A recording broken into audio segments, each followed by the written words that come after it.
మీ business ఏదైనా మీ ఊర్లో promotion చేయాలంటే అది సుమన్ టీవీతోనే సాధ్యం. ఇప్పుడే సంప్రదించండి. ఓం గణేష్. రీసెంట్గా జరిగిన ఉగ్రవాద దాడి సందర్భంగా కాశ్మీర్లో యాత్రికుల మీద జరిగిన ఉగ్రదాడి సందర్భంగా మన దేవస్థానం స్వయంభూ వరసిద్ధి వినాయక స్వామి దేవస్థానం కాణిపాకంలో భద్రతా చర్యలు కొద్దిగా పటిష్టం తెలుసుకున్నాం.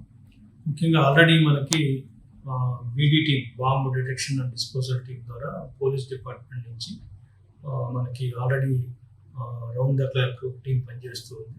అది కాకుండా అదనంగా మనకి హోమ్ గార్డ్స్ ఒక 35 మెంబర్స్, అదేవిధంగా మనకి ఒక ప్రైవేట్ రెగ్యులర్గా డ్యూటీస్లో ఉన్నారు. వీళ్ళందరూ కాకుండా మనం CC కెమెరాల ద్వారా కూడా కమాండ్ కంట్రోల్ రూమ్ పెట్టుకొని అక్కడ కంటిన్యూస్గా 24/7 డ్యూటీస్ వేసి మనం నిరంతరం నిఘా చేస్తూ ఉన్నాం. సో హౌవర్ ఎటువంటి అవాంఛనీయ సంఘటనలు జరగకుండా పోలీస్ వారి సహాయం కూడా తీసుకుంటాం.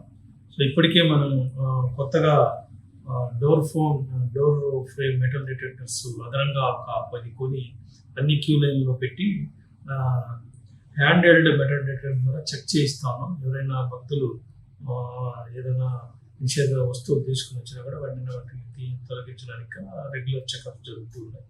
వీటిని మరింత తీవ్రతంగా చేసి రెగ్యులర్గా చెకింగ్కి ఇంటెన్సిఫైడ్ చెకింగ్ చేస్తాం. అదేవిధంగా వాకీస్ ద్వారా కూడా మనం నిరంతరం కమ్యూనికేషన్ సిస్టమ్ పెంచుకొని ఎక్కడ ఏదైనా చిన్న అలజడి జరిగినా వెంటనే అందరికీ తెలిసే విధంగా ఈ కమ్యూనికేషన్ వ్యవస్థ మనం ఏర్పాటు చేసుకోవడం. అన్ని క్యూ లైన్లో కూడా మెటల్ డిటెక్టర్స్ పెట్టున్నాం కాబట్టి కొత్తగా మళ్ళీ ఒక అదనంగా ఎక్స్రే స్కానర్స్ లాంటివి కూడా తీసుకుంటున్నాం. వాళ్ళ యొక్క యాత్రికుల యొక్క లగేజ్ని కూడా చెక్ చేసి లోపలికి తెలియజేయని చర్యలు తీసుకుంటున్నాం. ప్రజెంట్ అయితే మనం భద్రతా పరంగా పటిష్టంగా ఉన్నామని చెప్పాలి. మరింత పోలీస్ సహకారం తీసుకొని మనం భద్రతా చర్యలు పెంచుకుంటాం. అన్ని విభాగాలు అంతతో పాటు పబ్లిక్ కూడా. కాబట్టి ఏదైనా ఇలాంటి ఇన్సిడెంట్ జరిగిందంటే అప్పుడు అక్కడ ఉన్నటువంటి ప్రజల్లో ప్రాణాలు పోకుండా ఎంత తక్కువగా ప్రాణాలు పోతే మనం ప్రజలు కాపాడగలుగుతాం.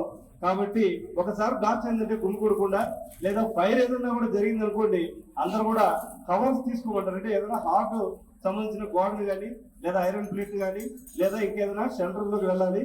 సో దయచేసి ఇలాంటి అలర్ట్ ఒకసారి చేస్తే ఏ క్షణం ఏదైనా జరిగితే ప్రతి ఒక్కరికి ఒక ఏదైనా ఇలాంటిది ఒక పోలీసులు నాకిల్ చేసిన మైండ్ లో ఉంటుందని ఉద్దేశంతో ఈ రోజు ఇది చేయడం జరిగింది. దీన్ని బట్టి అందరూ అర్థం చేసుకుంటారని ఆశిస్తున్నాం. Thank you.